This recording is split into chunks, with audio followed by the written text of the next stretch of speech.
Sejam muito bem-vindos ao canal Afinal, o que somos nós? Assistam agora a segunda parte da entrevista da Ana Karina, onde ela responde às nossas muitas perguntas e também nos conta outras histórias. Se você não assistiu a primeira parte, não tem problema nenhum, é só acessar o link que está disponível para você aqui em cima e também na descrição do vídeo. Corre lá e volta para fechar com chave de ouro assistindo a segunda parte. Bom proveito!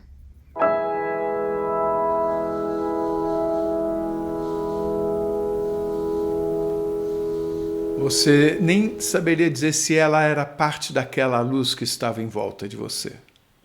Eu sinto que aquela luz era um ambiente. Era um ambiente que eu fui levada.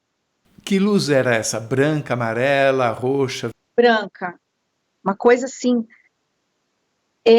Como assim a gente tem na cabeça que assim, um paraíso? Seria um paraíso. E qual era a sensação? Você falou de paz.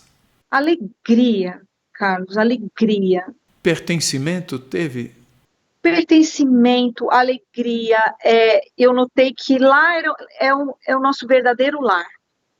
Que aqui é uma experiência. Tanto é que aquilo foi calculado. Olha, quer voltar? Porque você tem ali uma responsabilidade. Olha, tem essas provas, eu me senti que foi explicado isso para mim. Você falou em planejamento. Você sente uma organização estrutural? Olha, Carlos, eu sinto hoje um peso, né? Que assim, eu vejo que tudo que eu faço é muito importante. Então a gente costuma muitas vezes, que é o que estava acontecendo comigo antes da IQM, eu estava levando uma vida rasteira. Aquela vida rasteira. Eu não estava fazendo mal para ninguém. Como todo mundo fala, eu sou uma pessoa boa, não faço mal para ninguém. Mas também a gente não faz bem para ninguém. Né? A maior parte das pessoas vive essa vida rasteira. Então eu estava vivendo uma vida sem nenhum propósito. Eu estava ali focada em ganhar meu dinheiro, em viver minha vida, em aproveitar, em me dar bem, não é me dar bem naquela maneira ruim que a gente diz, me aproveitar, não, mas de tirar o proveito da vida. Assim, a gente vê a vida como uma vaca leiteira, né? Eu quero sugar essa vida, eu quero ganhar as coisas, e não assim, hoje eu tenho esse peso que eu tenho, que por isso estou feliz, né, de estar compartilhando, porque hoje me sinto essa responsabilidade de que eu estou aqui por um motivo, e eu tenho essa gratidão, e eu devo de estar aqui de volta, eu devo muito, assim, a todos os profissionais que me trataram, a todas as pessoas, foram muitas pessoas no hospital me visitar, muitas. Parece a você que essa EQM possa ter sido causada para que você eventualmente corrigisse um rumo? Exatamente, exatamente. Eu acho que, assim, a gente tem aqui, foi o que eu senti, né, depois desse EQM, que a gente está aqui vivendo, só que tem o plano A, plano B, plano C. A gente tem nosso livre-arbítrio, mas se você está indo para um caminho que não está muito correto, a vida vai te trazer algum corretivo. Pode não ser uma EQM, pode ser a perda do emprego, pode ser a perda de uma separação, alguma coisa que se faça com que você acorde. Algumas pessoas comentam nas suas entrevistas como se antes delas terem vindo para cá, tivesse havido um planejamento das coisas pelas quais elas passariam. Isso ressoa de alguma forma em você? Não, não não é que não. Eu não tinha consciência do que ia ser a minha vida, né? Então, eu sempre tive essa coisa que eu queria ser médica, queria muito, queria ser cirurgiã plástica, mas eu tinha um objetivo diferente na minha vida. Eu queria ser uma médica de sucesso, ganhar dinheiro e viajar muito. E hoje tudo isso, não sei se eu estou respondendo sua pergunta, né? Mas hoje tudo isso mudou para mim. Eu não vejo mais essa coisa, preciso ganhar dinheiro, eu preciso ser uma pessoa feliz e fazer as pessoas ao meu redor felizes. Ok, você falou que a EQM pode ter acontecido como uma espécie de forma de corrigir o rumo. Isso. Mas eu pergunto, corrigir o rumo em relação a algo que você tinha planejado anteriormente ou corrigir o rumo relativamente a valores universais? Qual das duas coisas? Olha, eu acho que acaba sendo a mesma coisa para mim, porque eu me formei médica com uma missão. Eu acho que todo mundo que está nessa vida tem uma missão, tem uma importância nesse mundo, consigo mesma, de sua evolução, e de trazer alguma coisa para o mundo, uma coisa boa. E eu não estava cumprindo. A pergunta é se você acha que essa missão é algo que você descobriu aqui ou você acha que pode estar relacionado a uma decisão sua antes de vir para cá? Ah, com certeza é uma decisão minha que eu tive antes de vir para cá. Com certeza, com certeza. Por que você tem essa certeza? Eu tenho, para mim, que a gente vem aqui com um planejamento. Eu acho que as coisas não são aleatórias na vida da gente. Eu acho que se a gente nasce em determinado lugar, determinada família, a gente tem um planejamento. A gente vem com esse planejamento. Então, se a gente, claro, eu falo, não, eu vou tirar a minha própria vida, é um livre-arbítrio. Mas, assim, então minha vida vai seguir para outro rumo. Não é que esse planejamento seja fixo. Ele é um planejamento que você, olha, eu vou fazer isso, aquilo, aquele outro. Mas chega aqui, eu acho que a gente esquece de muita coisa. Eu me esqueci, por exemplo, quando eu fui para lá, eu vi as coisas de outra forma. É como se você visse a sua vida de cima, né? Você vê, então a sua consciência se abre. Você aqui, você está nessa, eu preciso pagar conta, eu preciso fazer isso, eu quero eliminar essa doença, eu quero eliminar essa dor, mas você não está, é como aquele outro sonho que eu vi um senhor que me dizia, olha, essa dor de cabeça é apenas uma prova. Quando você está no meio das coisas aqui, você está no meio de uma doença ou está no meio do problema, você só enxerga aquilo. Você quer se livrar daquilo, da maneira que for. Quando você está naquele outro plano, você enxerga a vida como uma oportunidade de crescimento. Eu tinha noção que alguma coisa grave tinha acontecido para o meu corpo, mas que aquilo não era a importância total, não tinha importância. A importância máxima que tinha é eu estar desperdiçando uma oportunidade valiosa. Você, quando estava lá, me detalhe, no que for possível, o que mais fora o sentimento que você teve, o que mais você observou, por exemplo, se o tempo você sentia passar de uma forma diferente, se o espaço era diferente, ok, você estava só rodeada por luzes, mas se você notava alguma interação com essas luzes diferente do que você tem aqui com o mundo físico. Olha, Carlos, é uma sensação de leveza, tá? Você não sente o peso do seu corpo, é como se o corpo, por isso que eu não queria voltar, é essa sensação que eu tinha, porque eu tinha uma sensação de liberdade muito grande. O corpo, para mim, eu fiquei encarando o meu corpo como uma prisão, como assim, uma limitação de toda a minha consciência, uma limitação dos meus movimentos. O peso que eu sinto hoje sentada aqui nessa cadeira era um peso, eu sinto o peso das minhas costas, o peso, eu não tinha nada disso. Você via alguma espécie de corpo em você mesma, onde você estava? Ou você era só um olhar? Eu sentia que eu era uma entidade, eu sentia que eu era alguém. Que tinha uma forma. Tinha uma forma.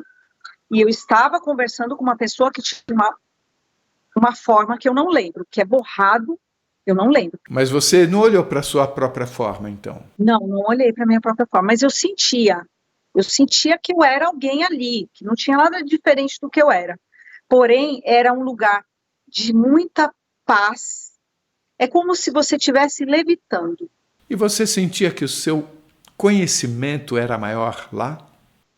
Sem dúvida alguma.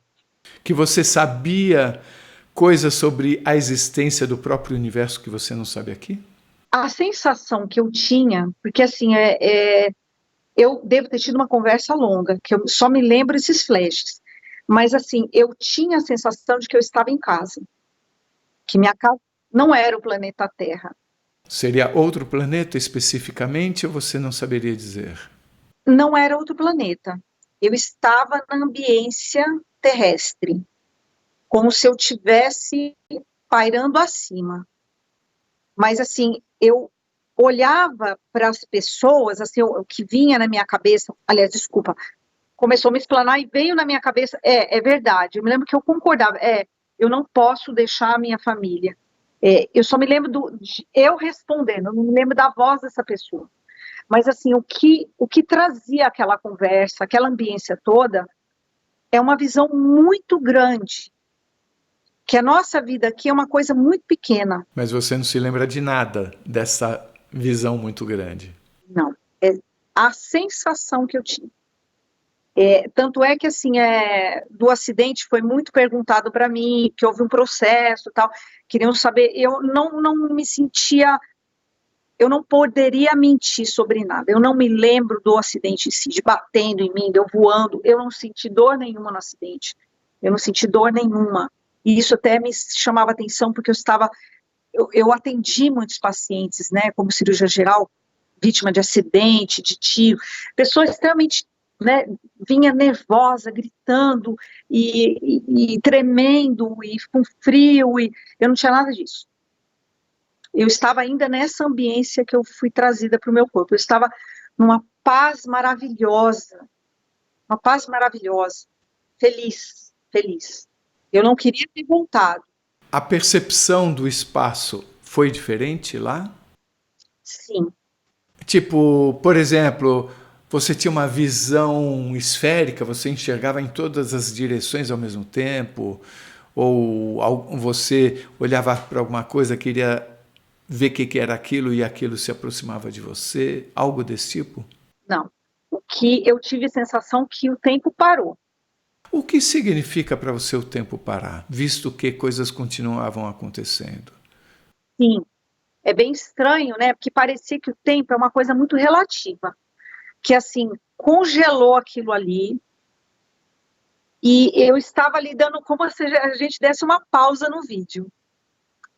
Deu uma pausa, peraí, agora vamos recalcular a rota. Ok, então o nosso tempo parou, não o seu lá. Exatamente. O nosso tempo aqui parou, pausou. Como a gente vê em ficção científica, de repente todo mundo congela e você está andando entre as pessoas. Isso mesmo. É como se o tempo tivesse parado. Então, peraí, vamos recalcular a rota. Você vai voltar, você não vai voltar. Eu me lembro que era muito respeitado isso, que de maneira alguma, parece, tem uma psicóloga, parece a conversa da psicóloga, ela deixa que eu decida as coisas que é ou não é. Eles deram essa decisão para mim, né? Ou essa pessoa, ou eles, não sei. Foi dada essa decisão para mim, de voltar ou não voltar. Você é médica, cirurgiã. As EQMs estão pouco a pouco ganhando o respeito dos médicos. Aliás, diga-se a verdade, as EQMs existem graças aos médicos. Esse mérito também precisa ser dado, porque foram os médicos que pela primeira vez notaram que isso existia, pelo menos na Idade Moderna, né? Que começou, talvez, um dos primeiros foi o George Ritchie, psiquiatra norte-americano, e depois o Raymond Moody, que em 1976 escreveu o livro Vida Além da Vida, quando ele cunhou essa expressão, Near Death Experience, em português ficou experiência de quase morte, e isso possibilitou que essa expressão funcionasse como uma espécie de guarda-chuva que acolhesse experiências observadas por outros médicos. Na hora que você cria um nome, isso cria uma convergência, cria um acúmulo de conhecimento que pode ser compartilhado com outros, né? Então, é interessante porque tem duas mãos. Em primeiro lugar, é graças aos médicos que hoje nós temos tanto conhecimento sobre experiência de quase morte e que esse universo se abriu. Essa janela no meio de uma parede que a gente nem sabia que tinha janela, se abriu. É interessante que, por outro lado, existe um grande descrédito por parte da imensidão dos médicos. Eu sei que isso mudou um pouco, vem mudando um pouquinho, desde, por exemplo, o médico holandês Pim van Lommel, que escreveu um artigo sobre uma análise de 343 experiências de quase morte que ele fez na Holanda, no livro Além da Consciência, e ele escreveu um artigo, me esqueci o nome da revista inglesa médica, que é muito importante, que aceitou pela primeira vez um artigo médico sobre EQMs, e isso foi notado pelo Dr. Edson Amancio, foi ele que me contou em 2013 sobre as EQMs. Ok, dei toda essa introdução para perguntar como é que você vê hoje, assim, a partir do seu ponto de vista pessoal e a partir da comunidade médica, a compreensão das EQMs? Olha, é assim, é por isso que eu falo, a gente vive uma vida muito rasteira. A gente devia abrir mais a nossa cabeça e a nossa percepção, porque nós vivemos cercados de coisas incompreensíveis. Então, assim, meio que o médico, ele quer ter tudo nas mãos dele. Por isso que a comunidade médica é tão fechada, porque o médico, ele quer entender tudo, só que na realidade a gente entende muito pouco, sabe, Carlos? Então eu noto, eu mesma, eu li o livro desse Roger Moore, né? Raymond Moody. Raymond Moody, eu li esse há muitos anos atrás, e olha que eu tive uma EQM e eu não reconheci, olha que coisa. Então, a gente como médico, a gente é tão treinado a ver as coisas de modo científico, a explicar tudo, que fica difícil, porque a gente está cheio de fenômenos que a gente não explica e a gente meio que deixa na gaveta. Quer dizer, você já tinha lido o livro do Raymond Moody antes de ter tido a EQM? Li esse livro, achei muito interessante, eu não percebi a minha própria EQM. Você falou em explicação científica, alguma coisa assim científica.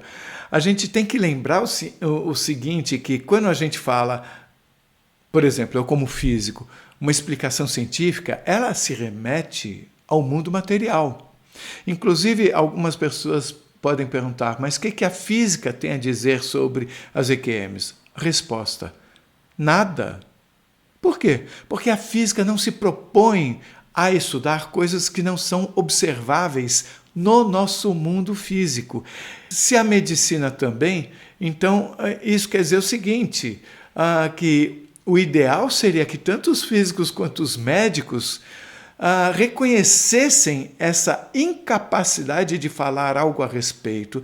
Podem até intuir, podem até ter opinião a respeito, porém devem relativizar a sua opinião, porque ela não tem sustentação científica. A gente está à beira, Carlos, eu acho que de uma medicina, de uma física, a gente está à beira de muitas descobertas. A gente está começando a acordar para isso, está começando a estudar isso, mas assim, a gente encontra muita resistência. Então, eu via, desde que vários médicos, se juntar 10 mil médicos aqui, todo mundo tem alguma história interessante para contar, de um paciente que miraculosamente voltou à vida, um paciente que estava na UTI, contou tudo lá que aconteceu, e ele estava completamente sedado, cirurgiões, amigos meus, que falaram que a paciente viu tudo na cirurgia, e até assim, a gente conta umas piadas, a gente está operando, faz umas brincadeiras, claro, né, o ambiente de trabalho da gente. E até um amigo meu falou, a gente tem que tomar cuidado com as nossas brincadeiras, porque às vezes o paciente lembra. Então, assim, a gente vê que muita gente, muitos médicos têm contato com essa outra realidade. A sensação que eu tenho é que todos esses acontecimentos, eles costumam ficar como se fosse uma ficção. Exatamente. Ninguém quer comentar com medo de ser chamado de louco, entendeu? Ninguém quer falar, nossa, ela está comentando essas coisas porque, nossa, ela está abandonando a medicina, porque você está abandonando as coisas que você pode explicar, as coisas são científicas. É algo parecido com o que acontece com relação às próprias pessoas que passam por EQM, você, por exemplo, no seguinte sentido: começam a contar, assim que voltam da EQM, a coisa é mal recebida, falam que é maluco, que é alucinação, várias outras coisas. Aí a pessoa pensa, bem, eu tenho que conviver com todo mundo que está aqui à minha volta, então é melhor eu parar de falar sobre isso. Exatamente. Então é uma espécie de emudecimento que eu acho que pode ter a ver com esse emudecimento dos médicos, receio de como vai ser recebido. Eu acho que é uma sociedade em geral, não só dos médicos. A gente não está tendo noção de quantos fenômenos diferentes acontecem, porque ninguém abre a boca, e muito menos os médicos, os físicos, e todos querem estudar, porque vai ser mal visto. Sim, é por isso que eu também passei no canal a incentivar pessoas que estão assistindo, como incentivo as pessoas que estão assistindo essa sua entrevista, a indagarem os seus familiares, seus amigos, mesmo desconhecidos, motoristas de táxi, de Uber. Cheguei a perguntar, você já teve uma EQM? O que é EQM? EQM é isso, é uma operação, você sai do corpo, alguma coisa assim. Vocês vão descobrir que é muito mais gente do que se pensa, muito mais gente.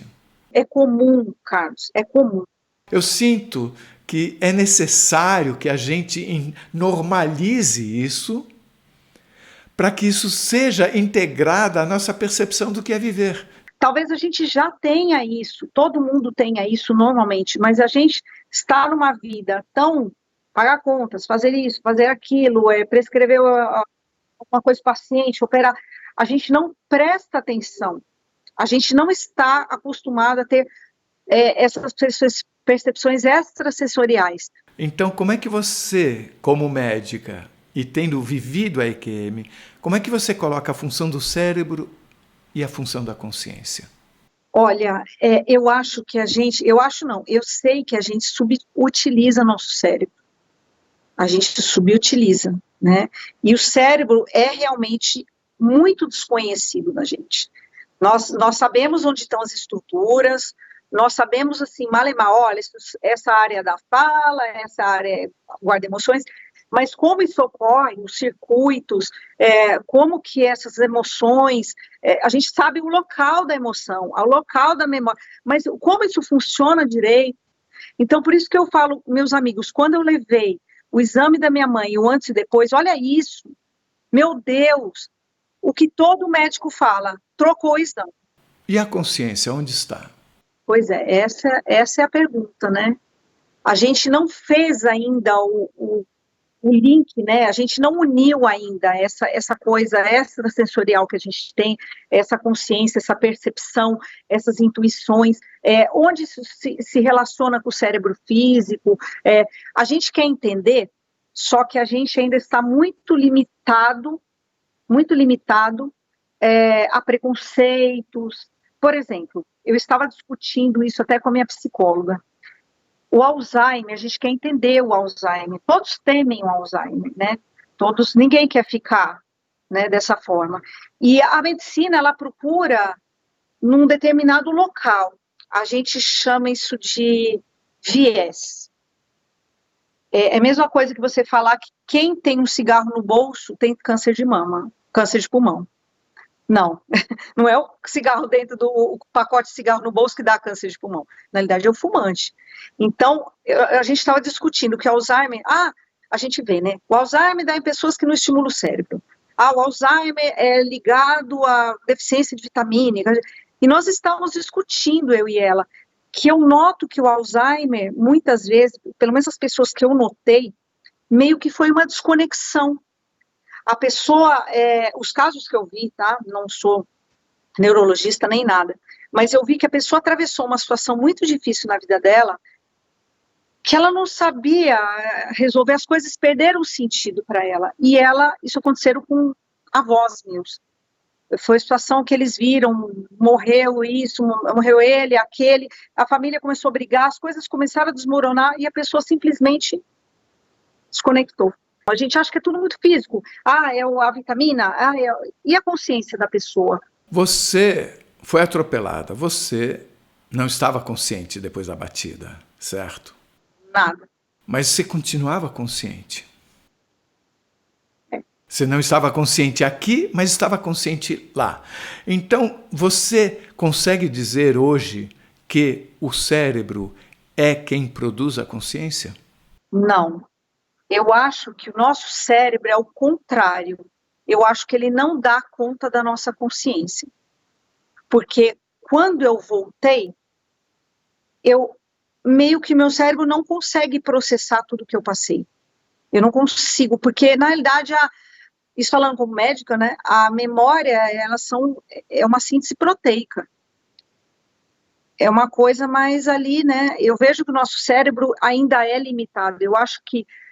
Eu penso que no futuro, com a nossa evolução como humanidade, nós vamos começar a perceber mais coisas. Como a gente pega assim um homem da caverna, que ele só dava conta de fazer aquelas coisas mecânicas. Mas deixa eu entender, há pouco tempo você falou que você acreditava que a gente ainda não conseguia usar o cérebro em tudo que ele pode permitir. Mas agora você falou que o cérebro não dá conta da consciência. Aparentemente são coisas contraditórias. Queria que você me explicasse melhor o que você quer dizer.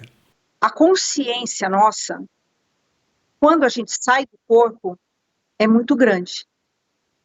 A gente, como se visse as coisas do alto. Só que quando nós estamos aqui, vamos dizer assim, no nosso corpo, a gente tem esquecimentos, porque eu tive lembranças de vidas passadas. E isso, quando eu estou aqui consciente, eu não me lembro disso. Eu tive que ir para uma outra dimensão, onde a minha consciência era liberada. Então você está, de uma certa forma, colocando no mesmo patamar a capacidade de você acessar conhecimento, numa EQM ou num sonho lúcido. Exatamente. Eu acho que talvez, sei lá, pensando, né, o nosso cérebro, em alguma parte da nossa evolução, pode ser que ele se desenvolva muito e a gente, acordado aqui, a gente possa ter consciência de vidas passadas, da nossa evolução, pode ser que a gente evolua como humanidade, mas hoje a gente é muito limitado, o que eu penso. Mais de uma pessoa, em entrevista, relatou que foi informado a ela, durante a EQM, que o nosso corpo físico é como um robô orgânico, que é inteligência artificial. O nosso corpo é fruto de inteligência artificial. O nosso corpo não é a consciência. O nosso corpo, ele recebe a consciência. Isso foi dito para pessoas em experiência de quase morte. Isso faz sentido para você? Totalmente sentido. Eu acho que nós temos provas científicas disso, né? Que nós já fomos seres muito limitados, tá? Mais próximo ao chimpanzé ali, com menos habilidades, mais grosseiros. Nós estamos evoluindo, nosso corpo está evoluindo. E eu acho que os animais também estão se desenvolvendo. Porque, assim, hoje os cães, por exemplo, eles têm umas percepções, ele tem uma inteligência que, meu Deus, é uma coisa que a gente só pode pensar que eles também estão evoluindo, né? São animais inteligentes também, né?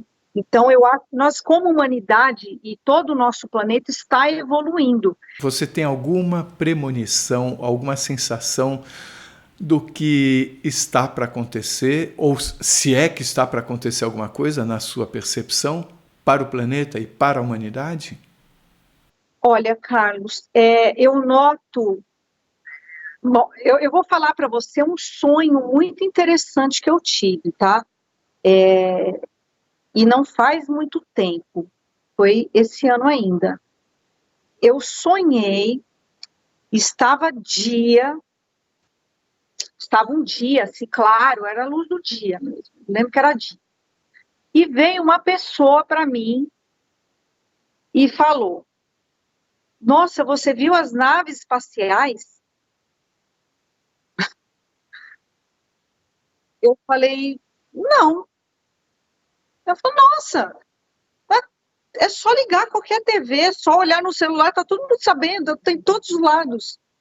Tem naves espaciais. Eu falei: nossa, mas como assim, né? E eu me lembro que eu vi. Eu não lembro se eu vi na internet, se eu vi na TV, eu olhei pela janela. Eu olhava como naves, suspensas, assim, só suspensas. Ninguém saindo, ninguém dando tchau, ninguém se comunicando, eram várias.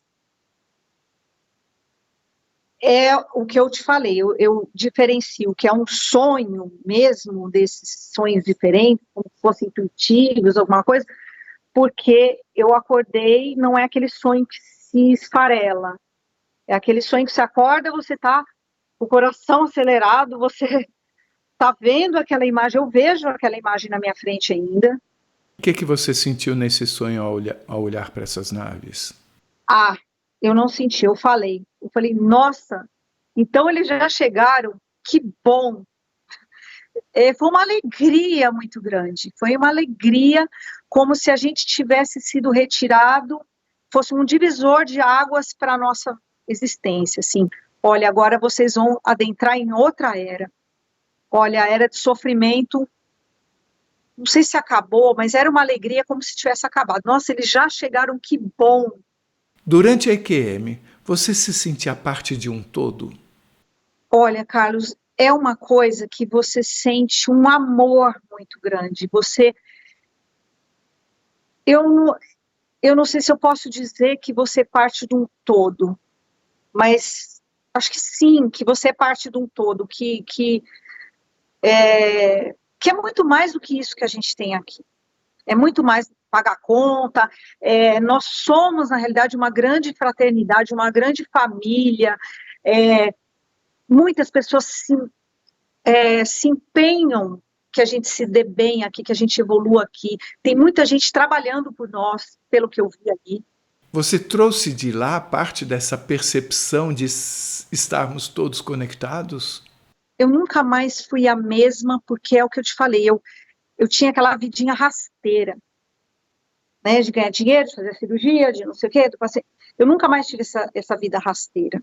Hoje eu estou aqui contando isso para você porque eu me importo com a humanidade, eu me importo em trazer esperança para essas pessoas que pensam em suicídio, em modificar a vida das pessoas que estão deprimidas, que estão chateadas porque estão enfrentando uma prova que é passageira, como foi explicado para mim.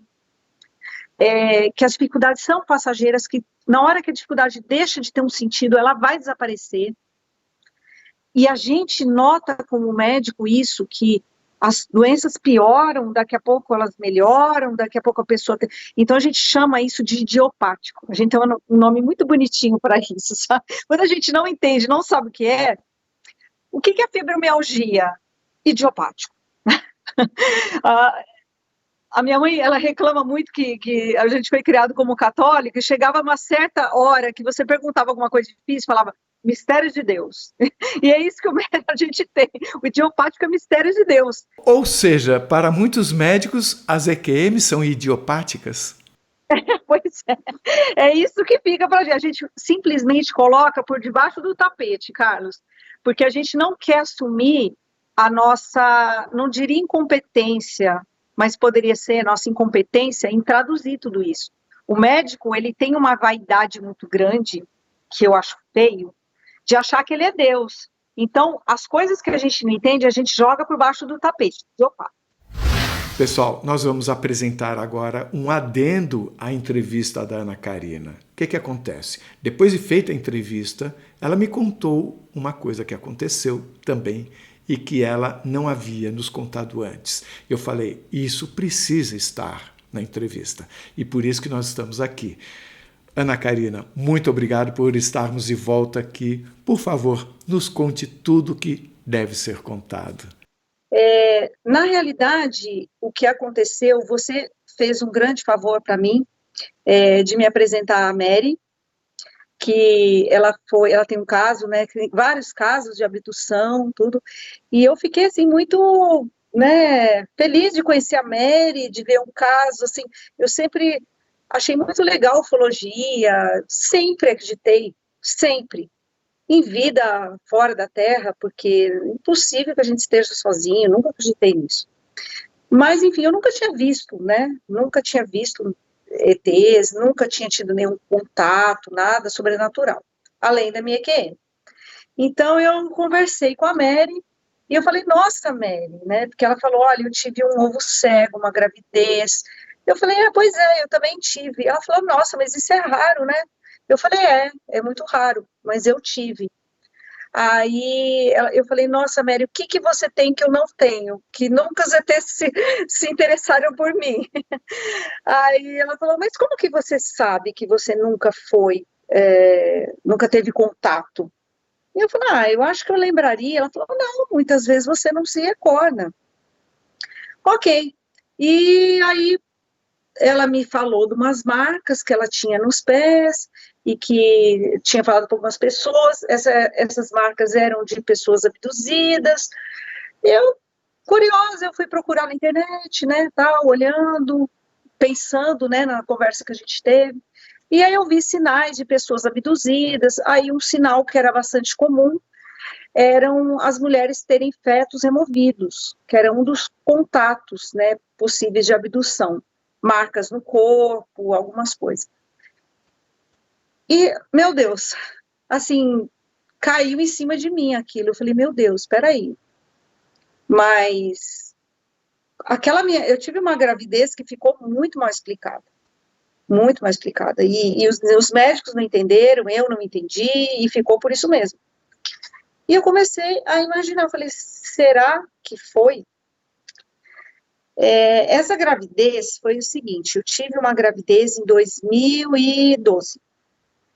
E eu perdi essa gravidez logo no comecinho, acho que fazia umas 3 semanas. E meu ginecologista falou, olha, fica tranquila, porque é muito... Eu sabia já, né?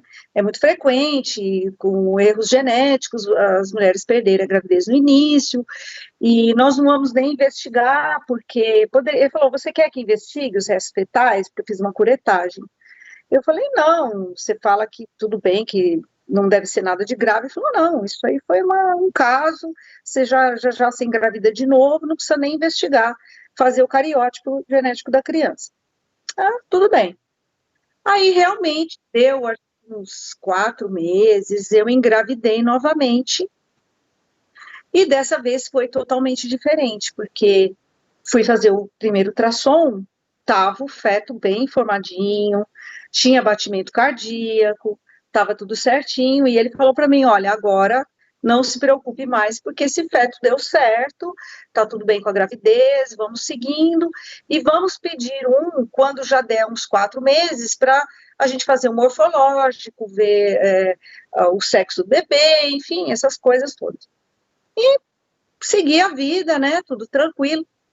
Quando deu esses 4 meses, né, as 16 semanas, eu fui, inclusive, com uma amiga. Ela falou assim, eu queria muito ir com você, que eu queria ver esse bebê, não. Falei, tá bom. E chegamos lá, e eu peguei o meu ultrassom antigo, né, não sei nem por que eu fiz isso, a mania, né, de médico, de pegar tudo que tem, levar tudo documentado, tudo bonitinho. Foi num outro lugar que você foi? Exatamente, acho que eu tinha te falado, né? Eu fui a São Paulo, sou de Santos, fui a São Paulo, porque eu falei, lá tem mais recurso, tudo, né? Brasil é assim, né? Tudo é São Paulo.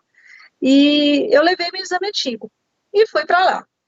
Chegando lá, a médica começou a examinar, fazer meu ultrassom, e ela olhou para mim e falou assim, por que você veio aqui? Né, me causou espanto, porque ela tinha pedido médico, eu falei, eu vim ver a minha gestação, meu bebê. Ela falou, não, mas você não está grávida. Aí eu falei, não, peraí. Eu falei, se ela falasse para mim, você perdeu, o bebê morreu, ok, fazer o quê? Mas ela falou, não, não tem nada no seu útero. Eu falei, não, tinha. Eu falei, eu tô grávida, eu tava, pelo menos.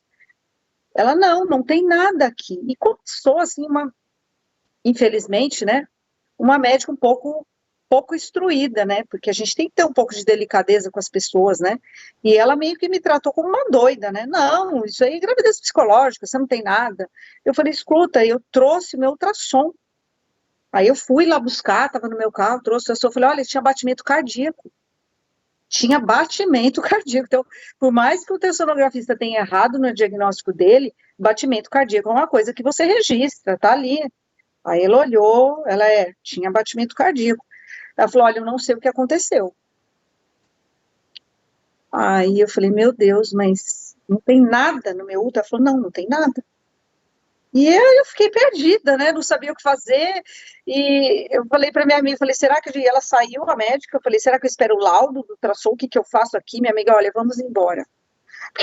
Nós duas ficamos assim tão atordoadas com aquilo, porque se você vê, né, olha, infelizmente houve um aborto, o feto morreu, ok, você assimila melhor, mas dizer que não tem absolutamente nada, você fica um pouco perdido, né? E aí eu vim embora com a minha amiga, nós completamente atordoadas, e foi isso que aconteceu. Aí fui na minha médica, ela falou, olha, vamos ver se você tomar um comprimidinho para eliminar as membranas, né, que possa ter, porque feto realmente não tem. E eu falei, mas o que aconteceu? Ela falou, não sei se foi absorvido. Eu falei, nossa, mas uma diferença de um ultrassom para o outro foram poucas semanas, como que absorver inteiro um feto? Quer dizer, você conversou com o primeiro médico sobre isso? Eu conversei com a ginecologista que estava me acompanhando, né? Com o primeiro médico que fez o ultrassom, eu não cheguei a conversar. Fiquei muito atordoada, né, com a situação. Eu conversei com a minha médica e ela falou, olha, realmente é uma coisa, assim, muito estranha. E passou, e eu fiquei muito traumatizada. E eu falei, meu marido, eu não quero mais filhos. Ele já tinha um filho do outro casamento. E aí eu falei, olha, bom, vou deixar, se Deus quiser que traga, mas eu ainda fiquei um bom tempo tomando anticoncepcional, porque eu falei, não tem estrutura mais para isso. Porque foi bastante traumático, né? Você de repente desaparece. E você conversou com a Mary e você soube que a Mary tinha passado por uma experiência como essa. A Mary teve uma experiência como essa. Eu acho a sua experiência muito importante por você ser médica e por você ter o resultado do ultrassom com batimento cardíaco. Isso é uma prova matemática que havia alguma coisa não, um feto, uma vida ali, e que sumiu como que por encanto. Médico é assim, né, Carlos? Arranja sempre uma explicação, quer arranjar explicação para tudo. Não, ele foi absorvido. Mas, assim, foi em muito pouco tempo, né? E, enfim, foi tão absorvido porque a médica falou para mim que eu não estava grávida. Não é que ela falou, olha, poderia ter tido, você deve ter tido um aborto, não. Ela falou, não, você não está grávida. E ela foi muito, assim, antipática comigo, sabe? Como se eu fosse uma maluca mesmo. E aí, né, a gente, né, eu digo que o ser humano é tão ignorante porque eu tenho, assim, a convicção de que nós somos ajudados, sabe, Carlos? Que nós não estamos sozinhos no universo inteiro, nos universos, né? E nós somos muito ajudados, né? Porque tudo que a gente tem na nossa história, né, da humanidade, que a gente vê aparições e santos e milagres, na realidade, na minha opinião, não é nada de milagre, eu acho que é tudo natural mesmo, e nós somos acompanhados há muitos séculos, né, as coisas que a gente tem na história, né, pirâmides, etc., é tudo muito inexplicado para nós seres humanos. Então a gente quer, né, principalmente quem é um cientista, a gente é curioso por tudo, e a gente quer saber sobre tudo. Eu queria te dizer que eu soube dessa possibilidade de simplesmente sumir um feto na entrevista com a Mary, exatamente. E agora já são 2 casos, o da Mary e o seu. Então isso lança mais a nossa atenção para esse tipo de situação que aguarda uma explicação. Algumas pessoas entrevistadas dizem que esse feto pode ter sido retirado por algum motivo, retirado por seres de outra dimensão. Isso faz algum tipo de sentido para você? Olha, Carlos, eu acho assim, sabe, eu tenho para mim que nós somos acompanhados, a humanidade, desde nossa criação, sabe? E nós temos, assim, por exemplo, os saltos genéticos que a gente tem, né, você olha, eu vi uma exposição, inclusive, de crânios, maravilhosa, de evolução da humanidade, dos crânios, e, assim, é impossível, Carlos, que tenha tido uma evolução tão grande. A gente olha os outros animais, a gente olha um tubarão, a gente olha uma samambaia, a gente olha diversos animais que permaneceram, não os que foram extintos, né? Os que foram extintos acabou-se ali. Agora, os que permaneceram, eles não têm diferenças tão dramáticas como o humano. Então, eu acredito mesmo que temos uma intervenção genética na humanidade mesmo, é minha crença. E nós estamos ainda sendo preparados para mais. E olha só que interessante, Carlos, eu que tenho essas crenças, né? Eu pedi, na minha ignorância, né? Porque se eu creio que tem seres que estão cuidando de nós, estão fazendo a evolução da humanidade, eu pedi assim, eu sou mãe, eu tenho direito de ver meu filho. Olha que ignorante, né? Porque ao invés de eu ficar assim feliz, né, de contribuir, né, para o bem da humanidade, que é o que eu me sinto hoje, eu me sinto feliz porque eu creio que nada acontece sem a permissão de Deus. E se esse bebê não veio para mim, é sinal que não viria mesmo, né? E pelo menos eu fui útil para alguma coisa, né? Alguma intervenção que eles possam estar fazendo para a evolução da humanidade. Mas eu, na minha ignorância, né, eu bati o pé e falei, eu tenho o direito de ver meu filho. Aí eu pensei, eu queria ver meu filho, eu queria ver. E eu fui dormir com isso e fiquei com esse pensamento, né? Aí chegou o dia seguinte, eu também, eu queria ver meu filho, eu queria ter essa oportunidade. Aí chegou no 3º dia, eu falei, quer saber, eu não tenho direito de nada. Eu tenho direito de agradecer, eu sofri uma EQM, eu tô viva. Eu falei, não tenho direito de nada, eu tenho direito de ficar quieta. Mas, Carlos, foi impressionante. Eu acho que deu eu não sei se deu uma semana. Eu acordei, Carlos, que o despertador tocou, eu acordei de um sonho que eu falei, meu Deus, por que esse despertador tocou? Eu fiquei desesperada. Eu queria voltar, que me arrancou de algum lugar. Parece que eu tinha sido arrancada de algum lugar pelo despertador. Eu sonhei que eu estava, eu não sei dizer direito o que era, mas me parecia uma nave, porque era um lugar, assim, muito metálico, assim, era um lugar que não tinha nenhum adorno, nenhuma luminosidade como a gente tem aqui, era uma coisa, assim, parecia totalmente artificial. E eu me lembro que me foi mostrado parecia uma tela mental de um bebê, muito bonito, de olhos azuis, e na íris esquerda tinha uma manchinha marrom. Eu me lembro que tinha uma manchinha marrom na íris esquerda. E eram olhos grandes, sabe? Era um pouco maior do que os nossos olhos. Não chegava a ser, assim, uma coisa deformada, mas eram os olhos um pouco maiores mesmo. Mas era bonito, era harmônico. E aí depois veio andando até mim uma menina, parecia uma adolescente, sabe, Carlos? Sabe aquela adolescente magricela, assim? Aqueles bracinhos magrinhos e aquele corpinho bem magrinho, assim?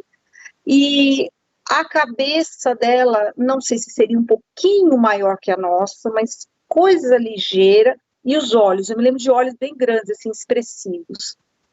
E um cabelo, assim, bem ralinho, assim, cabelo lisinho. Me parecia ser um cabelo claro. e aquele mesmos olhos. Aí eu vi que era a mesma pessoa, os mesmos olhos azuis com a manchinha assim do lado esquerdo, assim embaixo, assim. E eu fiquei assim maravilhada com aquilo, eu queria ter um contato, olha, e fala, eu vi assim que ela não tinha muito, não reagia muito, né? Também não me conhece, né? Mas eu estava assim muito maravilhada e feliz e querendo falar e querendo, mas eu vi aquele jeitinho e nisso o despertador tocou. Aí eu fiquei maluca, né? Não acredito que eu coloquei esse despertador para essa hora, né? Quanto tempo depois que você teve esse sonho em relação ao ocorrido? Ah, faz bastante tempo. Foi em 2013, eu acredito. 2013, 2014, por aí. Então ela estaria com uns 10 anos, 11 anos, não sei. O sonho foi recente, então? Então, na realidade, Carlos, eu tomei consciência recentemente, né? Depois que eu conversei com a Mary. E eu meio que pedi mesmo. Eu fiz um pedido a Deus. Então você fez o pedido depois da conversa com a Mary? Depois que eu me toquei, né? Que eu conversei com a Mary, eu me toquei de tudo isso. Veio em mim como se um balde d'água fria, sabe? Eu falei, peraí. Foi que nem a EQM, né? A EQM eu também eu sou distraída, eu nem... Depois eu fui ligar os pontos, né? Acho que foi até assistindo a sua entrevista, viu, Carlos? Que eu adoro o seu canal. E eu falei, gente, mas espera aí. Eu falei com a minha mãe, eu falei, se eu sofri uma EQM também. Então, foi o que aconteceu. Depois que eu vi o relato dela, e eu pedi. Mas aí depois eu tirei da cabeça. Eu falei, não, eu não tenho direito a nada. Que direito, o quê? Não tenho direito nem à minha própria vida. Eu falei, tá tudo certo. Acho que você tinha direito, sim. Tanto é que aconteceu, né, esse sonho. Pois é. Deus é muito bom, né, Carlos? A gente sempre é atendido naquilo que é possível, né? Obrigado, Ana Karina. Agora nós vamos voltar para a entrevista original. Ana, eu queria que agora você deixasse uma mensagem final para todos nós, como se fosse a síntese, ou em poucas palavras, para que nós nos lembrássemos delas ao enfrentarmos o cotidiano. Não só nós, os cientistas, os médicos também. Porque você teve uma experiência que é rara. Olha, Carlos, a vida é muito mais do que a gente enxerga. Eu acho que a gente está à beira de coisas maravilhosas que vão se abrindo para a gente, se a gente começar a olhar para dentro. O que essa prova significa na minha vida? Por que eu estou passando por isso? O que eu tenho que aprender com a vida? Porque a vida é professora. A gente está aqui, Carlos, encarnados, para aprender. E não é aprender a uma técnica melhor em um congresso, a gente está aqui para aprender a sermos seres humanos melhores. E eu acho que o caminho único é o caminho da fraternidade, é o caminho do amor, da gente se enxergar todos como os mesmos seres, nós somos irmãos. Nós temos que ter mais compaixão com o outro, nós temos que ajudar as pessoas a evoluírem junto com a gente. A gente tem que pegar essa pequena missãozinha pequena que a gente tem aqui, a sua como físico, a minha como médica, não é só isso, eu chegar, quando eu me aposentar, falo, nossa, eu operei tantas pacientes, olha, eu coloquei tantas próteses, não. O que eu deixei para o mundo de verdade, o quanto eu trouxe de felicidade para as pessoas que estão ao meu redor, quantas pessoas eu livrei de tirarem a própria vida, o meu legado para o mundo é muito maior do que eu ajudar uma instituição de caridade, chegar no Natal e comprar um presentinho. Eu acho que a nossa vida é muito mais que isso. E quando a gente der oportunidade para essa percepção extrasensorial da gente, extra rasteira que a gente vai modificar o mundo muito. Se você gostou, por favor, se inscreva no nosso canal. Dê muitos likes, faça comentários, compartilhe com seus amigos, toca o sininho que você sempre fica sabendo assim que chega vídeo novo. E se você tem alguma dúvida ou passou por uma EQM e gostaria de compartilhar a sua história com esse mundão, por favor, nos escreva. O nosso e-mail é afinal, oquesomosnós@gmail.com. Essa é uma nova fronteira do conhecimento humano. Vamos juntos atravessá-la?